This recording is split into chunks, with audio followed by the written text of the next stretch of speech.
অন্যায়ের সঙ্গে কোনোভাবেই আপোষ করবে না এবার কুসুম। হ্যাঁ বন্ধুরা, ভিডিওতে লাইক দিয়ে দেখতে থাকুন। যে মুহূর্তে কিনা অসন্তোষ প্রামাণিকের কথায় এক পর্যায়ে নিজেদের রক্ষার খাতিরে মেঘা এবং দেবলীনা যখন কিনা অসন্তোষ প্রামাণিকের সাইড নিয়ে কথা বলতে থাকে এবং বলতে থাকে যে ইন্সপেক্টর, আমরা কি কোনোদিনই সুষ্ঠু বিচার পাবো না, শুধুমাত্র এরা নিজেদের ক্ষমতার খাটিয়ে বারবার করে এরকম করে অন্যায় করেও পার পেয়ে যাবে এবং আমরা এই সমাজে নারীদের কি হবে এই কথা কি একবারও কেউ ভাবে? ঠিক সেই সময় প্রেসের লোকেরা যখন বলতে থাকে যে ম্যাডাম একদম আপনি ভাববেন না, আমরা আছি আপনাদের পাশে এবং আপনাদের প্রতি যে সমস্ত অন্যায় অবিচার হচ্ছে সেই সমস্ত কিছু সুষ্ঠু বিচার অবশ্যই হবে এবং সেটা ন্যায় বিচার যাতে হয় সেই বিচারের ব্যবস্থা আমরা করবো। ঠিক সেই সময় ইন্সপেক্টর যখন বলতে থাকে যে তাহলে যে এবার মিস্টার আয়ুষ্মান গাঙ্গুলি এবং মিস্টার ঈশান গাঙ্গুলি আপনাদেরকে আমাদের সঙ্গে যেতে হবে, ইউ আর আন্ডার অ্যারেস্ট। ঠিক সেই সময় ইন্দ্রাণী গাঙ্গুলি যখন বলতে থাকে যে সামান্য মুখে এই জবানবন্দিতে বেস করে আপনারা ওনাদেরকে গ্রেফতার করছেন কোন সাহসে বলুন তো? অন্যদিকে ইন্সপেক্টর বলতে থাকে যে ম্যাডাম শুধুমাত্র যে মুখে আমি তাদের জবানবন্দি শুনে গ্রেফতার করছি সেরকমটা তো নয়, আপনার চোখের সামনে তো তথ্য প্রমাণ আছে এবং আপনারা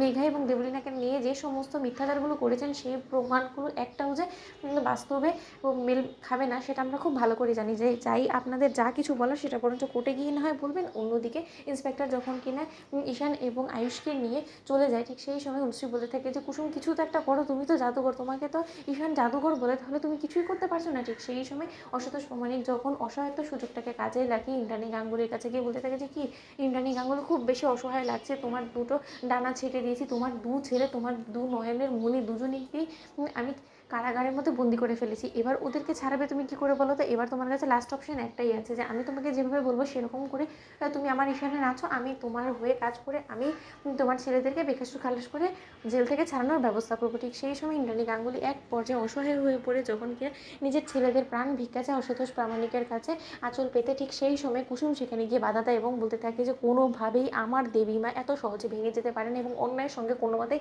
আপোষ করবে না এবং শত্রুকে দমন করার জন্য আপনি আমাকে নাই নিজের ছেলের বউ হিসেবে মানতে পারেন দেবীমা, কিন্তু আপনি আমার সঙ্গে এখন আপনাকে থাকতেই হবে কারণ আপনি আমার মনের জোর বাড়াবেন এবং আমরা দুজনে এক হয়ে অন্যায়ের প্রতিবাদ করব এবং ন্যায় বিচার পাইয়ে বেকসুর খালাস করে ছোটো সাহেব এবং ঈশান সাহেবকে আমরা বাড়ি ফিরিয়ে নিয়ে আসবো। কিন্তু তাই বলে কোনো মতে এরকম শত্রুর কাছে আমরা মাথা নোয়াবো না এবং তাদের কাছে আমরা আত্মসমর্পণ করবো না। ঠিক সেই সময় রাজশেখর গাঙ্গুলি বলতে থাকে যে একদম ঠিক কথা বলেছে কুসুম। ঠিক সেই সময় ইন্দ্রাণী বলতে থাকে যে কী করে তুমি প্রমাণ করবে যে আয়ুষ এবং ঈশান ওরা সম্পূর্ণরূপে নির্দোষ? কারণ ঈশান যে কর্মকাণ্ডগুলো করেছে তাতে করে তো আমার কোনো মতেই মনে হয় না যে ঈশানকে আদৌ আমরা ছাড়াতে পারবো, কারণ ও ঈশিকার সঙ্গে যা কিছু করেছে ঈশিকার কাছে সেই সমস্ত কিছু প্রমাণ আছে এবং তুমি শুনলে না যে ঈশিকা অন্তঃসত্ত্বা। ঠিক সেই সময় কুসুম বলতে থাকে যে সে যা কিছু বলেছে সেটা যে সম্পূর্ণরূপে সত্য নয় সেটা আর কেউ বিশ্বাস করুক বা না করুক আমি অন্তত বিশ্বাস করি।